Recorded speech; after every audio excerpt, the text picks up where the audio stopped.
So today we'll be looking at the clinical examination of reflexes. Okay. Now what is a reflex? A reflex is defined as an immediate and involuntary response to a stimulus. And this reflex, this involuntary response depends upon the integrity of that particular nervous pathway called as a reflex arc. This reflex is a very fast, since it is a very fast response, that is why we call it as a jerk also sometimes. So a reflex is a very fast response to a change in the body's internal or external environment in an attempt to restore the homeostasis. Reflexes are usually automatic. They are subconscious response to any changes within or outside the body. The reflex, as I already told you, it helps to maintain homeostasis, all those autonomic reflexes. These are also called as organic reflexes. The one which helps in maintaining your heart rate, the breathing rate, blood pressure, and digestion. Reflexes also carry out automatic actions like swallowing, sneezing, coughing, and vomiting. Types of reflexes. What are the various types of reflexes? We have various classification. In that, clinically reflexes are classified into three types. Superficial reflexes, deep reflexes are also known as tendon reflexes, and then visceral reflexes are also known as sphincteric reflexes. So while going to the examination of reflexes proper, as usual, first we will note down all the general features of the patient. In the case sheet, we will take the name, age, sex of the patient, the place or their occupation, do they have, what are the specific complaints, and also you will take relevant history pertaining to their complaints.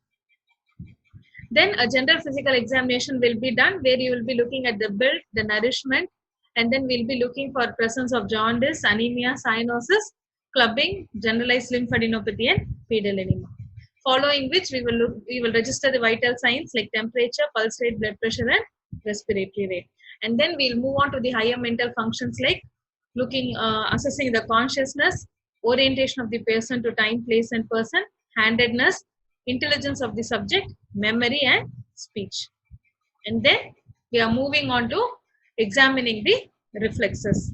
So superficial reflex. So we said three types of reflexes are there: superficial reflex, deep reflex, and organic or sphincteric reflexes. So what is a superficial reflex? If a stimulus applied to the superficial structure, that is to the cutaneous receptors, then the response which you get are called as superficial reflexes.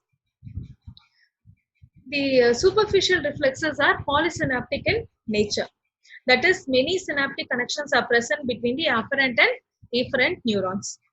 Stimulation of an area of the skin by scratching results in contraction of the muscle supplied by the same spinal segment. Right? So to recap, what are superficial reflexes? Superficial reflexes are usually applied to a superficial structure like the skin or the mucous membrane.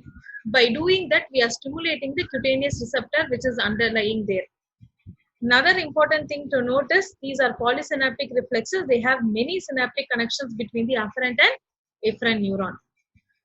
Stimulation of an area by scratching results in contraction of that muscle supplied by the same spinal segment. So what is the pathway?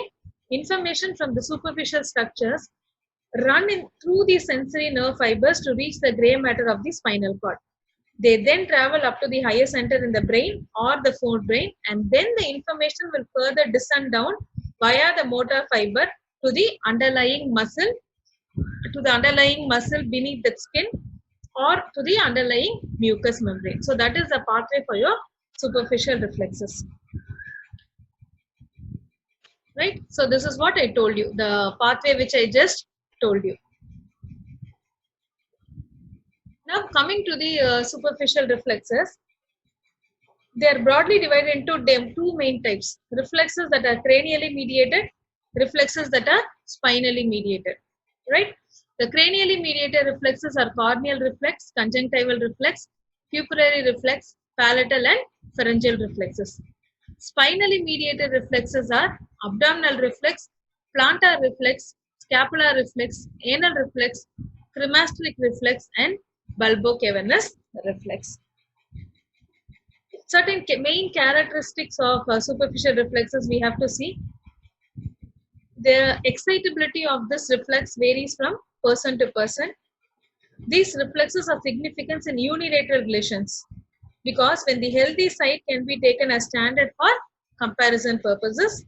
And then the third thing is in hemiplegia, these reflexes are disturbed on the paralyzed side because they are mediated by pyramidal tracts. This is a very important point you should remember. When a patient is having hemiplegia and when you are looking for superficial reflexes, these reflexes will be disturbed on the paralyzed side. Why? Because they are mediated via the pyramidal tracts, right?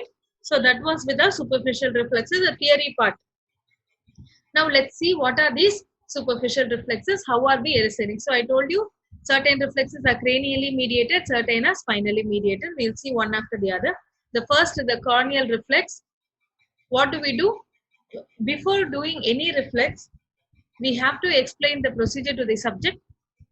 You have to establish rapport, take in the confidence of the subject and assure them you are not going to harm the subject. At the same time, even when we are doing deep tendon reflexes, we have to say that by striking the tendon, we are not going to harm the subject. It is not going to be painful.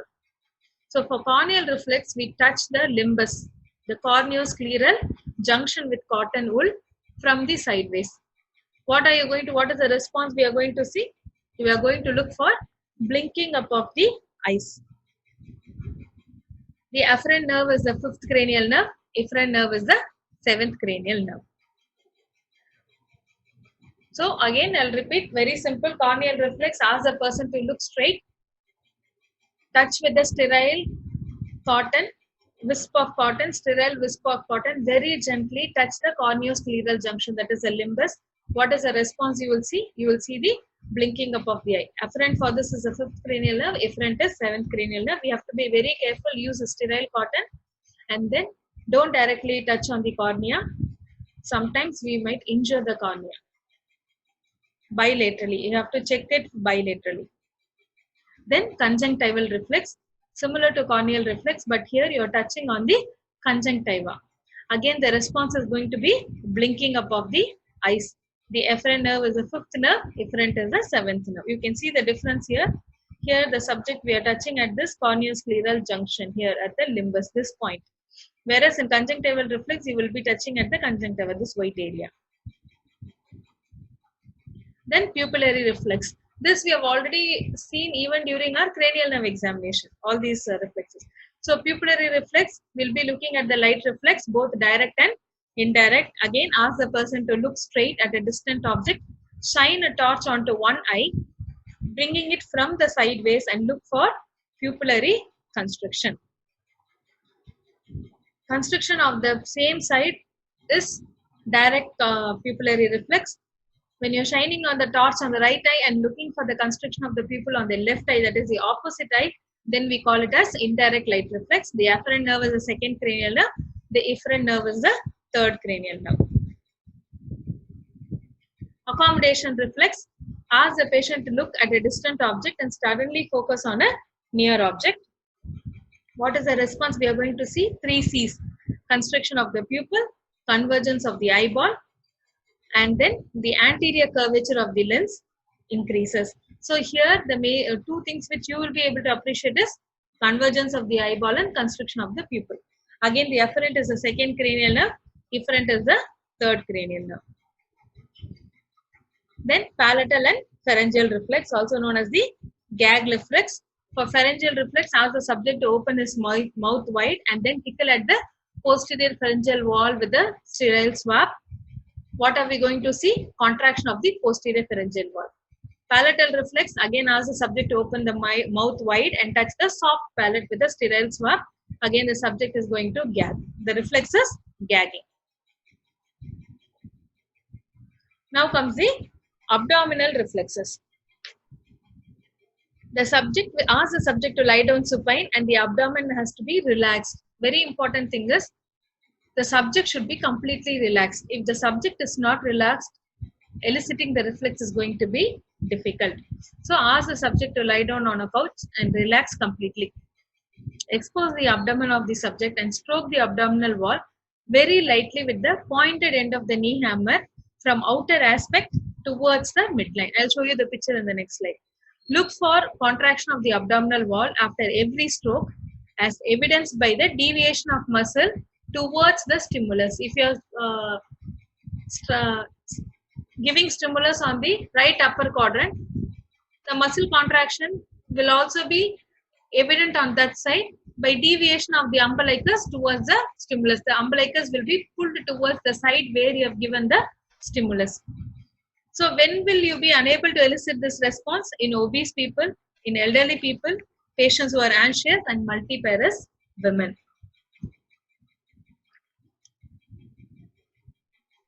So this is how we do. The subject is lying on the couch comfortably. The abdomen is exposed, and then this is the direction. As you can see the arrows, this is the direction of the reflex. And if you are looking at the left quadrant, when you give a stimulus in this direction, the umbilicus will be pulled towards this side. The contraction will cause pulling of the umbilicus towards that side. That is your abdominal reflexes. So what is important here? How are you giving the, look at the direction of the arrows. That is how you are going to move the pointed end of your knee hammer. Second thing, that is what they will see. Second, questions, what are the questions they can ask you? Under what conditions the abdominal reflexes are absent or difficult to elicit? So the abdominal reflexes are absent. When are they absent? Abdominal reflexes are they are absent in upper motor neuron lesions, okay, above the spinal cord. So one viva question is, when are abdominal reflexes absent? When there is an UMN lesion, the abdominal reflexes are absent. When is it difficult to elicit? People who are anxious, people who are obese, and elderly persons, right? What type of reflex is abdominal reflex? It is a superficial reflex. And then what is the center for this reflex? T7 to T12. Okay, so the center for this reflex is T7 to T12. This is the direction of stroking, and then the possible viva questions were under what conditions it is absent and in what conditions it is difficult to elicit. I hope it is clear. Then we'll move on to plantar reflexes. Among the superficial reflexes, abdominal reflex and plantar reflex are very important.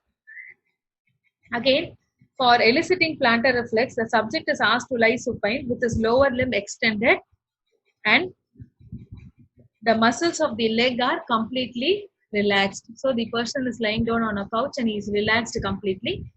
Partially flex the lower limb and rotate it externally.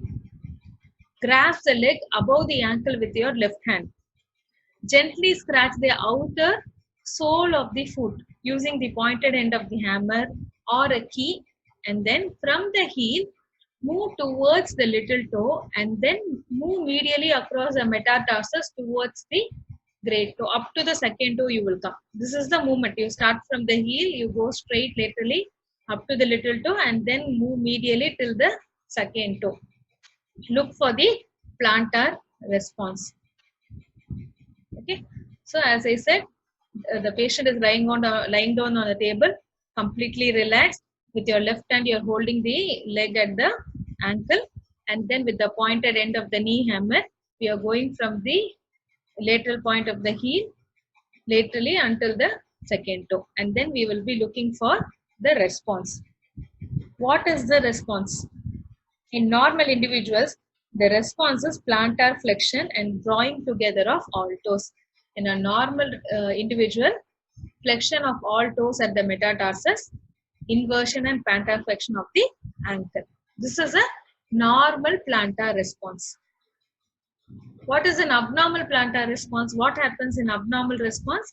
In abnormal response, there is dorsiflexion of the great toe. There is dorsiflexion of the great toe and fanning of the other toes with dorsiflexion at the ankle joint. This abnormal plantar response is also called as Babinski sign. It is indicative of an upper motor neuron lesion. This abnormal plantar response, that is Babinski sign positive, is normally seen in newborn babies and infants, that is up to the age of 1 year. Since the tracts are not properly developed, myelination is still taking place. Newborn infants, from newborn baby till infants up to 1 year, we can normally see this response. It is normal to observe a Babinski sign. But later on, if you see this, then it is pathognomic. it is indicative of an upper motor neuron lesion. So this is in a newborn baby.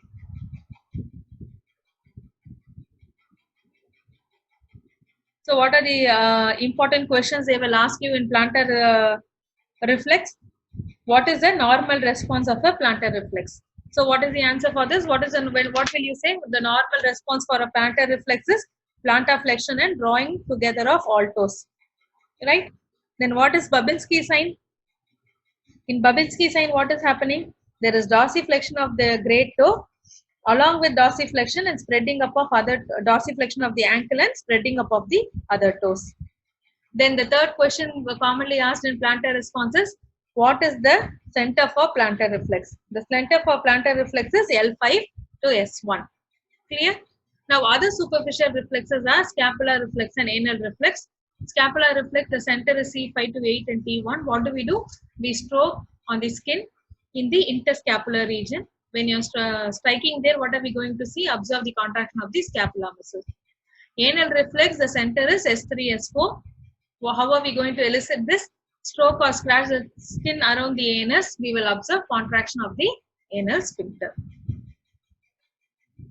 Bulbocavernous reflex, the center is S3 and S4. How do you elicit this? Pinch the dorsum of the penis. What are we going to see? Look for the contraction of the bulbocavernous muscle. Cremasteric reflex, the center is at L1 and L2. How are we going to elicit this? Lightly scratch the inner aspect of the thigh. What are we going to see? Elevation of the testicles on the same side and contraction of the dartos, evidenced by increased in wrinkling of the scrotal skin. When you see increased wrinkling of scrotal skin, it indicates that the dartos, contraction of the dartos muscle. So here is a summary of the superficial reflexes which we just saw. How are we going? Just we'll revise it fast once again. For corneal reflex, what do? We are touching with a sterile cotton at the limbus. What is the response? Blinking up of the eyes. Afferent is the 5th cranial nerve, efferent is the 7th cranial nerve. Coming to conjunctival reflex, similar to corneal reflex, only thing is instead of touching at the limbus, we will be touching at the conjunctiva.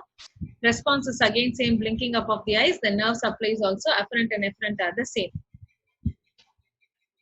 For direct and indirect light reflexes, we are going to shine torch on one eye from the sideways and look for the contraction of the pupil on the same eye. Then it is direct reflex. Shining torch on one eye and looking for the contraction of the opposite eye. Indirect light reflex. Again, afferent is the 2nd nerve and efferent is the 3rd cranial nerve. For accommodation reflex, ask the subject to look at a distant object and suddenly bring your finger into focus near. Bring the object very close to his face. What are we going to see? Constriction of the pupil. 3 C's. Constriction of the pupil, convergence of the eyeball, anterior curvature of the lens increases. The afferent is the 2nd cranial nerve, efferent is the 3rd cranial nerve. Palatal reflex. These both are also called as gag reflex. For palatal reflex, tickle with the sterile cotton at the posterior pharyngeal wall. The response is constriction or contraction of the posterior pharyngeal wall. 9th cranial nerve is the afferent, 10th is the efferent. For pharyngeal reflex, touch the soft palate, same way like palatal reflex. Instead of the posterior pharyngeal wall, touch the soft palate. The patient will gag, that is a response. Same nerves are involved, same afferent and efferents are involved for palatal reflex. Coming to the abdominal reflex, stroke the wall of the abdomen with the pointed end of the knee hammer from outer aspect towards the midline. What are we going to see? Contraction of the abdominal wall on that particular segment, indicated by the movement of the umbilicus towards the stimulus. The center is from T7 to T12. Plantar reflex, what are we going to do? Generally scratch the outer edge of the sole of the foot right from the heel towards the little toe and then move medially across the metatarsus up to the 2nd toe or the great toe. What are we going to see? What is a normal response? Flexion of all toes as metatarsus, inversion and dorsiflexion of the ankle. The centers are located at L5 and S1. So that is with the superficial reflexes. Now we are moving on to deep tendon reflexes. So what are these deep tendon reflexes are in tendon reflexes?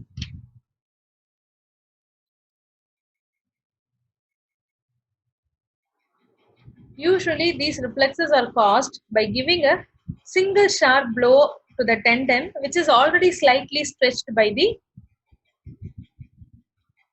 soft rubber part of the hammer. So when you do that, what will happen? The muscle spindle, the blow causes stretching of the muscle. This stretch stimulates the underlying muscle spindles, which is going to send impulses to the spinal cord. In the spinal cord, what is happening? The afferent impulses directly stimulate the motor horn cells that supplies the motor fibers to be stretched. So these motor impulses are causing a sudden contraction of the muscle. Thus, this is a monosynaptic reflex. Okay, you have an afferent impulse, they impinge directly on the motor neurons without any intervention or any interneuron, and then you see the response as a contraction. So that is why deep reflexes or deep tendon reflexes are monosynaptic, whereas superficial reflexes are polysynaptic. So, contraction of a muscle in response to a sudden stretch produced by striking the tendon with a knee hammer is called as a tendon reflex. The stretch reflexes are elicited by stretching of these muscles. These are monosynaptic reflexes and they are used to assess the integrity of the afferent and efferent pathway, excitability of the anterior horn cells in the spinal segment of that stretched muscle, right? Because again, this is an important Viva question. Two things we'll ask. One is, what is the difference between a superficial reflex and a deep reflex? Differences between superficial and deep reflexes. And then, what is the information we are obtaining by examining a reflex? So, what is the information we are eliciting by examining a reflex? It helps us to allow to assess the integrity of the sensory as well as the motor pathways. We will know the influence of the higher centers, and also we will be able to differentiate between an upper motor and a lower motor neuron relation. These are the important things, which information which we get by eliciting reflex. Second question they can ask in exam is, what are the types of reflexes? Clinical classification of reflexes, and then superficial and deep, differences between superficial and deep reflexes. So what are all the precautions before going into the examination of reflexes? What are all the precautions that needs to be followed? The subject has to stay completely relaxed and the limb should be appropriately positioned. If the subject is looking at what you are doing, or if the subject is apprehensive, then we will not be able to elicit the reflex.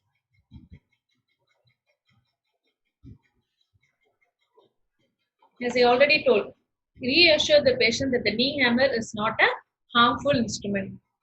It is not going to cause any injury. And third is holding the knee hammer. Hold the knee hammer loosely between the index finger and the thumb. It should freely swing in an arc motion, but at the same time, you should have some control. It should not fly from your hands. The tendon should be stroked briskly by doing a sudden jerky movement at the wrist joint. So the movement should be from your wrist joint and the tendon should be struck briskly and one single brisk. You cannot keep tapping again and continuously. If you tap, you will not be able to elicit the reflex. Test for the homologous reflex on the opposite side also. Never forget the opposite side. So now we will go. First is the biceps jerk. The center is C5 and C6.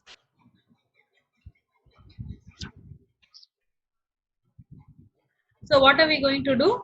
The elbow of the subject is flexed at right angles and place the forearm in semi-pronated position. The elbow is flexed at right angle and the forearm of the subject is placed in semi-pronated position. Support with your hand or place his elbow on his abdomen. Either place the subject's elbow on his own abdomen in lying down position, or in sitting position you can support with your non-dominant hand. Place your thumb on biceps tendon firmly. Strike on your thumb with the narrow end of the knee hammer. Okay, when we do this, what are we going to look? We are going to look for contraction of the biceps muscle and flexion at the elbow joint. So this is how we do.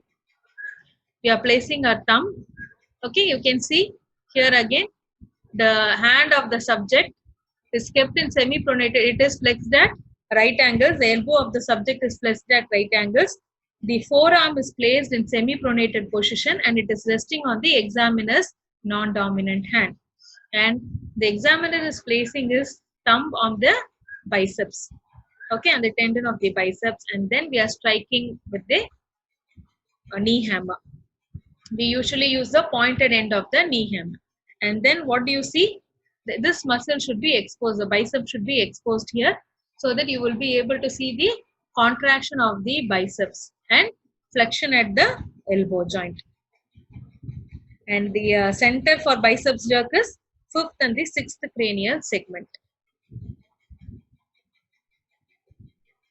So again here you can see in lying down portion, the semi-pronated forearm is placed on the subject's own abdomen. The examiner is placing his thumb and then striking on the thumb. We are stretching the biceps tendon. So you will be, what is the response? Contraction of the biceps muscle and flexion at the elbow joint. Then comes, so what are the questions they will ask in biceps? Looking for the contraction of the biceps and flexion of the elbow joint. And then the next question is, what are the centers for biceps jerk? Next comes our triceps jerk. Flex the elbow at right angles. Support with your hand or place his elbow on the subject's abdomen. Tap the triceps tendon directly. Okay, for biceps jerk, since it is a very thin tendon, if we directly strike the tendon, it will be painful or we might even injure the tendon. That is why we are placing our thumb on the tendon. Whereas triceps is a thick tendon. So you can directly strike the tendon. Tap triceps tendon directly above the olecranon with the broad end of the knee hammer. Pointed tip is used for very narrow tendons. Broad end is used for bigger tendons. Look for the contraction of the triceps muscle and extension of the elbow joint. So the response is, so this is how you will see, this is your triceps tendon here, just above the olecranon process. We are giving a blow to the tendon. What will we see? Contraction of the triceps and extension at the elbow joint. Now, what are the centers for our triceps tendon? C6 and C7 cervical segments. What is the response? Contraction of the triceps muscles along with the extension of the elbow joint. Then supinator jerk, also called as brachioradialis jerk. So how do we elicit the jerk? Hold the hand of the subject and slightly dorsiflex it. Hold the hand of the subject and slightly dorsiflex it. Strike the radius 1 to 2 inches above the wrist. Okay, so this is the wrist joint. 1 to 2 inches above the wrist joint, we are going to strike it with the narrow end of the knee hammer. What is the response we will see? Flexion of the elbow and supination of the forearm. The response is flexion at the elbow joint and supination of the forearm. So what is the center for this supinator jerk? The center is the cervical segments 5 and 6.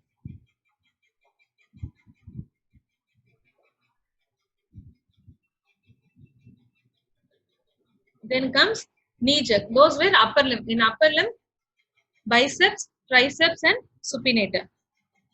Lower limb, knee jerk. Knee jerk, we can do it in supine position. We can do it in sitting position. So first we will see in supine position, how are we going to elicit knee jerk. Whenever we are looking for any jerk, you should be very clear. You should expose that part of the muscle which is going to contract. Then only you will be able to see the contraction. Right? So expose the lower limb up to the thigh.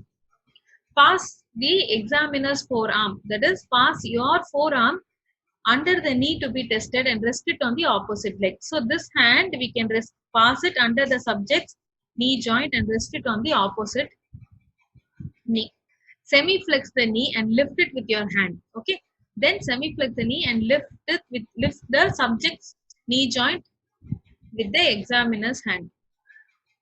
Okay. Then Strike the paternal tendon with the narrow end of the knee hammer. Okay. That is how you will elicit in lying down position. Now in sitting position, ask the subject to sit over the edge of the bed or couch and let it dangle freely. Important is the leg should not be touching the ground. It should be dangling freely.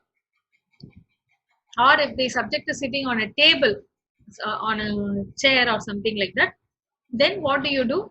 You ask the subject to cross his leg one over the other. Strike the patellar tendon with the narrow end of the knee hammer, and what are we going to see? Contraction of the quadriceps femoris muscle and extension of the knee joint. Right, that was with the knee joint. Sorry, knee jerk.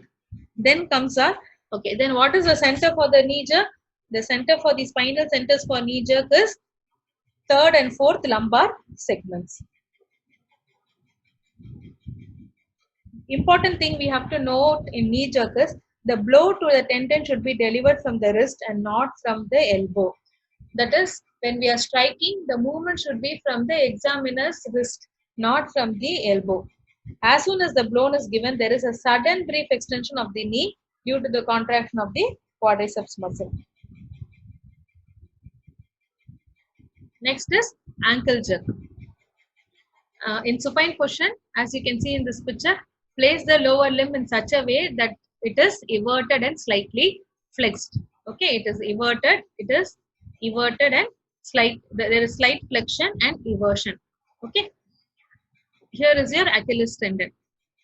Hold the foot and slightly dorsiflex it and strike the Achilles tendon on the posterior surface with the broad end of the knee hammer. What are we going to see in ankle jerk? Causes the contraction of the calf muscle leading to the flexion of the foot. The response will be flexion of the foot due to the contraction of the calf muscle. In kneeling down position, what do? Ask the subject to kneel on a stool and slightly dorsiflex the foot. This is more easier. Ask the subject to kneel on the stool and slightly dorsiflex that particular foot, then strike the tendon. What are we going to see again? Contraction of the calf muscle and plantar flexion of the foot. Then comes jaw jerk. So how are we going to elicit jaw jerk? Ask the subject to partially open his mouth, not widely open. Ask the subject to partially open his mouth firmly and then place your thumb on its chin. Strike on your thumb with the narrow end of the knee hammer. What is the response we see? Immediate closure of the mouth. Okay. So for ankle jerk, what is the spinal center for ankle jerk? Spinal segments 1 and 2. Sorry, I forgot to tell you that. For jaw jerk, while coming to jaw jerk, this reflex is sometimes absent even in normal person, but usually it is hyperactive in upper motor neuron lesion. If this is, many times it is very difficult to elicit a jaw jerk. And it is okay if you are not able to elicit it, because many times even in a normal person it is absent.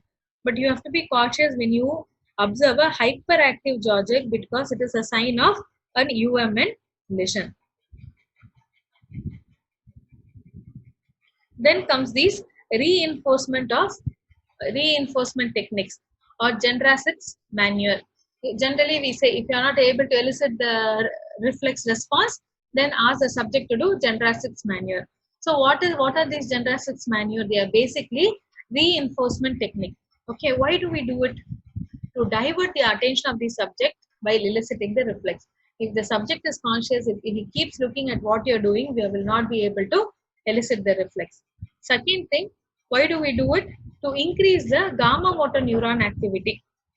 Once the gamma motor neuron activity increases, it helps to elicit the response if not obtained with normal testing.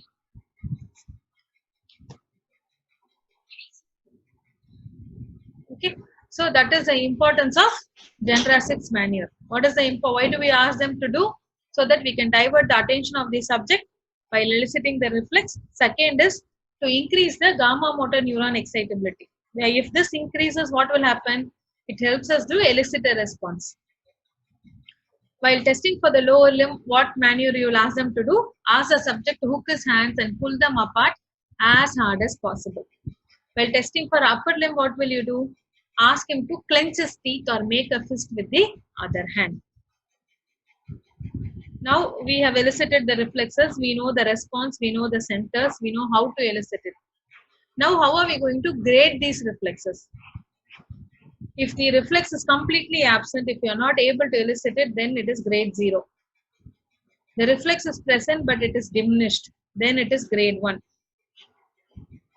Grade 2 means it is brisk. A normal knee jerk is grade 2.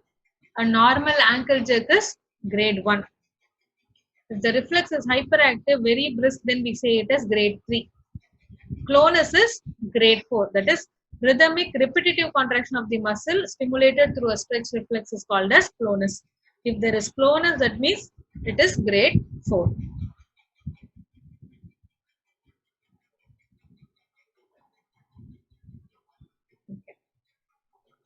Clonus, something more about clonus. Clonus generally we see in ankle and as well as patellar clonus. In upper motor neuron lesion, the tendon reflexes are usually exaggerated. As a result of this, what happens? A single stretch of the muscle will cause a series of involuntary contraction, which you generally see as clonus.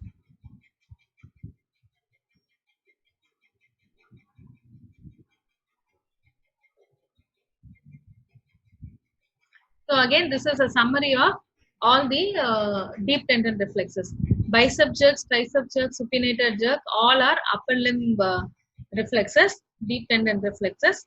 The center for bicep jerk is C5, C6, and supinator is also C5, C6. Triceps is C6 and C7.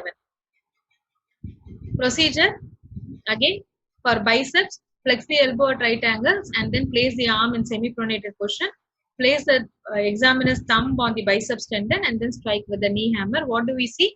Contraction of the biceps muscle and flexion at the elbow joint. For supinator jerk, again hold the subject's hand in semi-pronated position and dorsiflex it. Strike at the 1 to 2 inches above the wrist joint, almost near the head of the radius. What will you see? Flexion of the elbow and supination of the forearm. Triceps jerk, we are going to strike the triceps tendon, flex the elbow at right angles, strike directly on the triceps tendon above the olecranon, and then what is the response you see? Contraction of the triceps muscle and extension of the elbow joint. Knee jerk, lower limb reflex, center is at the level of L2, 3 and 4. We can do it in sitting position as well as supine position. Strike the patella tendon with the narrow end of the knee hammer. What are we going to see? Contraction of the quadriceps femoris muscle with a brief extension of the knee joint. Ankle jerk, again, the center is sacral segments 1 and 2. We have to strike the Achilles tendon, we have to stretch, we have to position the limb in such a way that it is everted and slightly flexed. Hold the foot and dorsiflex it and then strike the posterior Achilles tendon on the posterior surface with the broad end of the knee hammer. What are we going to see? Contraction of the calf muscle and plantar flexion of the foot. Jaw jerk, the center is located in the pons. Ask the subject to slightly open the mouth. Place the thumb on chin and strike the thumb with the narrow end of the knee hammer. There will be immediate closure of the mouth. So as I told you, organic reflexes are sphincteric reflexes. What are these basically? These are reflexes that is concerned with the process of deglutition, defecation, micturition and respiration. The afferent impulses for these movements usually arise from the tendon in the wall of the related viscera. So whichever organ is there in the wall of that organ, you have the tendon. The response will be both smooth muscle as well as skeletal muscle response because these are organic reflexes. Okay, whether these reflexes are present or absent is usually elicited by asking questions pertaining to it. Okay, we will ask history of any dysphagia to solids or liquids are there. Is there any nasal regurgitation of food? While asking for a micturition reflex, we will ask about bladder habits like is there any urgency, incontinence, retention of urine or any problem in initiation of urination. Coming to defecation, we will ask about bowel habits and then do they have any anorectal sensations. So what inference do we have on examination of the superficial and deep reflexes of the subject? that was either found to be normal, or whichever reflex were abnormal, you will write those reflex to be abnormal. So clinical aspects, as I already told you, why do we have to elicit reflexes? It gives us information about the integrity of the sensory as well as the motor pathways. It tells us about the influence of the higher centers, and also it helps us to differentiate between, most importantly, differentiate between an upper motor and a lower motor neuron lesion. In case of an UMN lesion, the superficial reflexes are lost and then deep tendon reflexes are exaggerated. Whereas in LMN lesion,